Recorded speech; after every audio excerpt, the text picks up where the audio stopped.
Hi guys, मेरा नाम वही शर्मा। तो आज की बिजनेस न्यूज शुरू करते हैं। बात करते हैं आज पहली न्यूज की। तो आज का पहला न्यूज एयर इंडिया की है। तो अभी रिसेंटली में इकोनॉमिक एडवाइजरी काउंसिल के जो चेयरमैन है वो एयरलाइन में ट्रेवल कर रहे थे। उसके बाद उनको बहुत ज़्यादा वेट करना पड़ा। तो उसके बाद उन्होंने ट्वीट किया और बोला जब से एयरलाइन प्राइवेट के पास आई है तो उसमें उतनी अच्छी सर्विस नहीं मिल पा रही है जितनी अच्छी सर्विस उनको गवर्नमेंट के पास मिलती थी।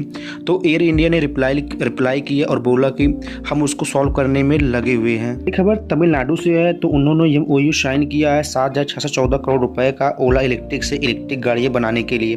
तो अभी रिसेंटली में तमिलनाडु गवर्नमेंट ने EV पॉलिसी 2023 निकाली थी, जहां पर उन्होंने कहा था कि हम 54 करोड़ के आसपास की इन्वेस्टमेंट करने के बारे में सोच रहे हैं। कर्नाटक गवर्नमेंट की बात करके चलो तो वो एक स्टार्टअप पार्क भी बना रहा है बेंगलुरु एयरपोर्ट के आसपास में, और कहा जा रहा है कि इनिशियल इन्वेस्टमेंट 30,000 करोड़ के आसपास होगी और 25,000 स्टार्टअप को मदद हो सकती है आने वाले सालों के अंदर इसकी वजह से। अगर कर्नाटका देखा जाए तो 40 से ज़्यादा यूनिकॉर्न है इसी टाइम पे उसके पास। खबर गूगल की है। तो गूगल ने NCLAT को बोला है कि CCI ने जो ऑर्डर दिया था कि आप अनफेयर तरीके से एंड्रॉयड मिसयूज कर रहे हैं।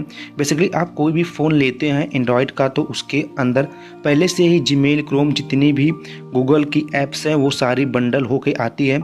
तो कहा जाता है कि गूगल पुश करता है सारे डेवलपर को कि आपको ये सारी की सारी चीज़ें लेनी ही लेनी है। रिसेंटली में एक बिल पास किया गया था कि जिसके हिसाब से गूगल इंडिया के अंदर ऐसा नहीं कर सकता है, वो प्रीलोडेड सारी चीज़ें नहीं ला सकता है। मतलब कि आप कोई नया फ़ोन लेते हैं तो आपको फोर्स नहीं किया जाएगा जीमेल, क्रोम इंस्टॉल करने के लिए। देखा जाए तो ये सिक्योरिटी पॉइंट से भी अच्छा है और स्टोरेज पॉइंट से भी अच्छा है, क्योंकि अब आपके पास चॉइस भी रहेगी कि आप क्या यूज करना चाहते हैं और क्या नहीं। एक खबर, एक रिपोर्ट के हिसाब से इंडिया का जो ऑयल इंपोर्ट है वो 1.4 मिलियन बैरल पर डे पहुंच गया है जनवरी के महीने के अंदर। तो गाइज हम रिकॉर्ड तोड़ ऑयल रशिया से इंपोर्ट कर रहे हैं। देखा जाए तो ये बहुत बढ़िया चीज़ है। अगर हम इंडिया के एक्सपोर्ट की बात करके चलो तो फाइनेंशियल ईयर 2023 के अंदर हमें 3 से 4% तक बढ़ते हुए दिखाई दिया है। शायद आने वाले टाइम पर यह हमें घटते हुए दिखाई दे सकता है, क्योंकि ग्लोबल सिचुएशन उतनी अच्छी नहीं लग रही है जितना हम लोग सोच रहे थे। तो लेट्स सी, देखते हैं क्या होता है क्या नहीं। अगली खबर, रिपोर्ट के हिसाब से जो इंडिया के एक्सपोर्ट UAE को है वो $31 बिलियन क्रॉस कर देगी फाइनेंशियल ईयर 2023 के अंदर। ये भी बहुत अच्छी चीज़ है। अगर आप रिसेंटली में देखें तो हमने UAE के साथ में free trade agreement deal sign की थी, उसके बाद से ये सब हमें बढ़ते हुए दिखाई दे रहा है।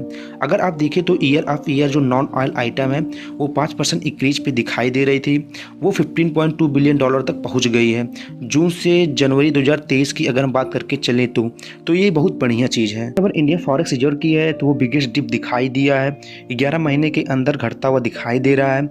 अगर हम गोल्ड रिजर्व की बात करके चलूँ तो वो भी हमें घटते हुए दिखाई दे रहा है।